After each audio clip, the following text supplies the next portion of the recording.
Okay, look what we got today.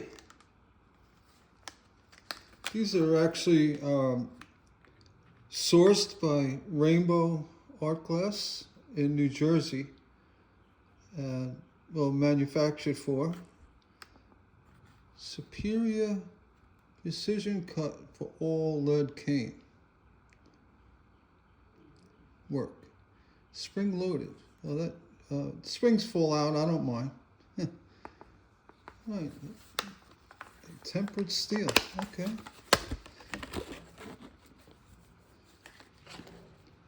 These they look pretty good. They're in there, pretty good. Oh, they got a nice feel to them. Very nice. For those who are not familiar, lead dykes, well, we're cutting lead. And I brought a piece of 1/8 inch H round. And the lead dykes, if you look at them, the handle, excuse me, the handle goes straight like that. But the head cuts off on an angle a little bit. For folks starting out doing lead work, that actually becomes difficult on a lot of people because of the angle. But you do get used to it. What you want to do is, when you cut lead, look down the blade here, which will be perpendicular to your cut. And you'll get used to what angle it comes in, in time. That doesn't take that long. And the reason why you want to do it is when you cut the lead, you want it to be a straight cut, up and down. If you just went in, say like this, well, see, automatically I go to the bend because I'm used to it. But if you're going straight, you're going to have an angle. So if the front's like that, it's going to be short and the bottom's going to be too long. So whenever you come in, you want to come in like that. All right. The hidden little secret, well, not a secret, but the dykes as well, when you cut the lead, it will give you one straight cut, and then the other cut will be with a bevel on it. Let me show you. You got a straight cut, and then on this cut, the back side of the blade, it gives you a pointed mitering. What that's good for, when you're putting windows together and you want to go lead to lead, it'll actually give you a nice miter. Right? That's for going into points. And then once you have it in the points, say like that, you put another one with the same miter on it coming out this way. Say it's a corner for a border. So that works out well. That also works for 1/4 inch lead. This is 1/8 inch. Maybe, 1/8 inch. 3/16. The only lead you really can't cut are the wide flat 1/2 inch and 3/8. You just don't have enough bite on it. The best you can do is cut a leaf, cut the core, and then bend it and cut. But you're better off with using a lead knife like this. So when you come in, you would be laying flat. You come in from the top, you kind of wiggle like that. The glazing knife can also cut, this thinner lead, by doing the same thing. You kind of jiggle your way down as you press. I don't even know how sharp this knife is. Yeah, It's not very sharp. So you want to jiggle and rock a little bit, and you'll get a nice cut. Thing is, that's so old school. Since lead dykes came along, and you got to put something together. You'll say it's a piece like that. Let's get up here.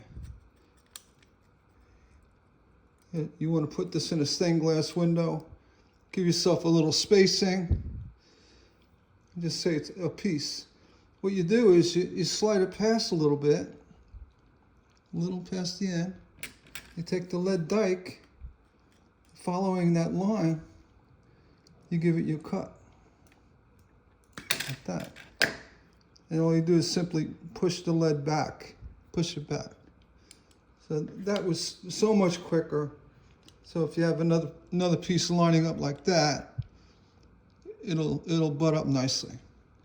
That's so much quicker than lead knife. I still use these quite a bit. The knife, for the flat leads, the thick lead, the border leads, and more so to tap my glazing pins in.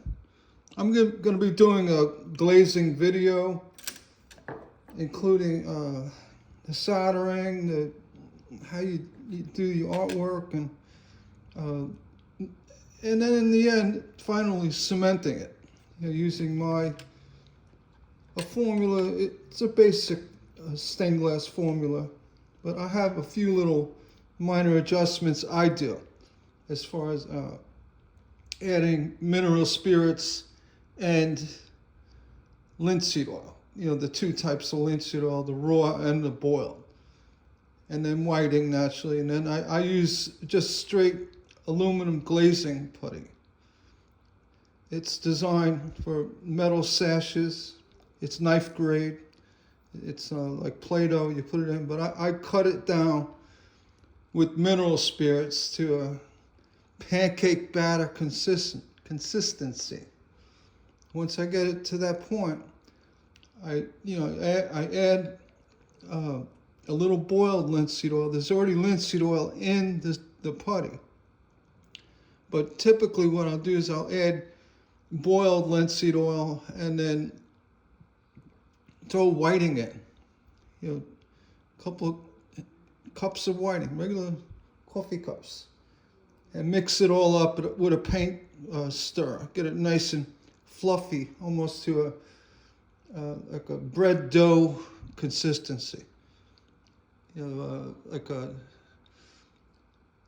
cottage cheese, yogurt. No, oatmeal. There you go, oatmeal. And once I get it, I add enough whiting to get it there. And then if I want to, I check the consistency. Actually, you feel it, and if it's not sticky enough, you want to add a little bit more linseed oil, and then again a little bit more whiting. Typically, you don't have to do that, but you want to make sure it has enough, adhesiveness to it. The reason why, when you do the window, you're brushing through your leads with the cement, you want the cement compound to stick under the, where your lead goes on your glass. You want it to get in and around. And using the extra whiting in the mix, I actually get it to a point where when I blend it up with the paint mixer, it becomes very fluffy. And when you cement, it's not going to be an issue with a big mess and picking out all the loose cement that comes out from the lead. And so the brushes that I use, and as I'm cleaning them, as I'm stripping the cement off the brushes, I go over the window again, and it picks up more and more each time, to a point where when you're brushing, I'll be on the third time over the window. It smooths out all that cement next to the lead, and then you let it sit. The added boiled linseed oil is key, because that's what's going to set up the cement.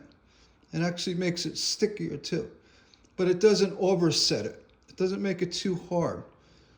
You want to avoid having the cement become brittle and it have an issue in 5 years or 10 years, 50 years. Cement usually lasts about 60 to 80 years. So the boiled linseed oil just adds that extra step in the drying process, the curing process of linseed oil and mineral spirits, which on their own will never cure. They'll always stay in a liquid state. And maybe 200 years they'll start getting gummy. The mineral spirits will not evaporate. They will not be detrimental to the integrity of the cement that really must remain pliable for as long as possible, because stained glass will have a little move. It also expands, and you don't want your cement to be rock hard or brittle. And that's why you avoid the DAP 33. DAP 33 is it's for glazing, and they say you can use it for metal, but not for stained glass where you have movement. The DAP 33 has silica in it, which is a drying agent. It actually dries the linseed oil that's in the DAP 33 and the other compounds. But you don't want it becomes too brittle. And you want stained glass to dry. The cement my cement will dry in about 3 to 4 days, and enough where you can move it in 2 days. Typically, I like to give it a week. It really firms up, and you do final polishing when it's all set up.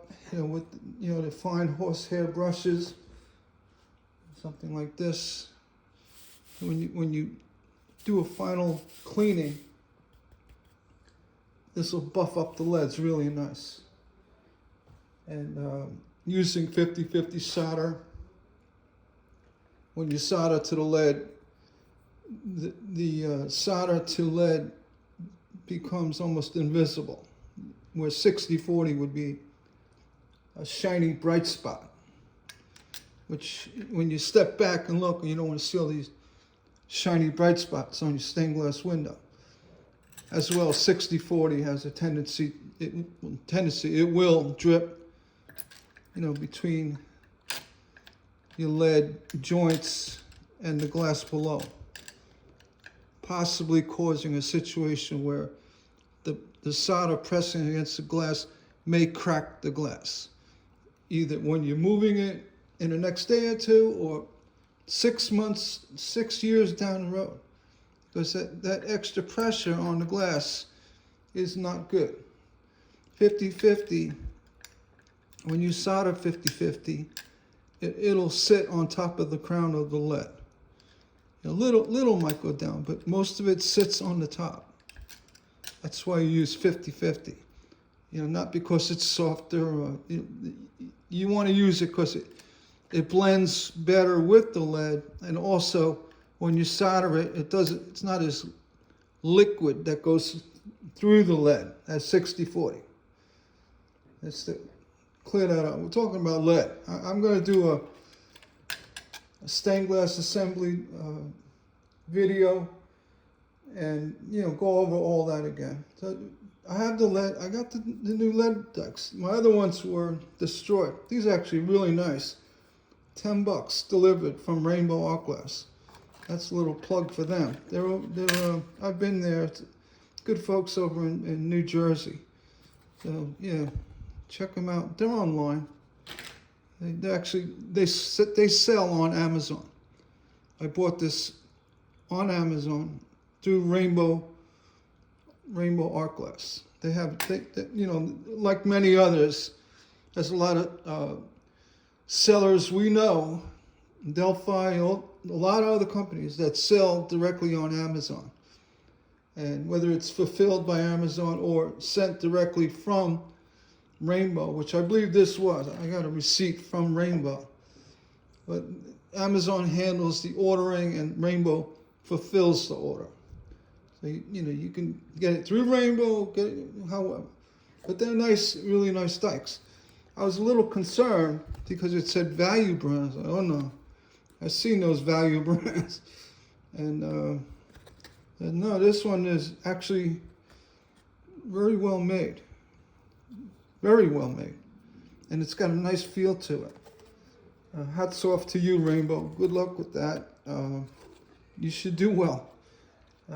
That's going to be on my strongly recommend list. All right. So I'm going to shut this down. I just wanted to give you the little news. I got my lead dykes. My other ones were destroyed. My son decided to cut nails with them. I don't know. You couldn't. You try to cut. Do yourself a favor. Don't cut anything, even the copper wire, the tin wire. Don't cut anything but lead with these. Nothing else. Just lead. The tin wire you get. This stuff. It's actually too strong. It's got the copper in it. Well, this one may be.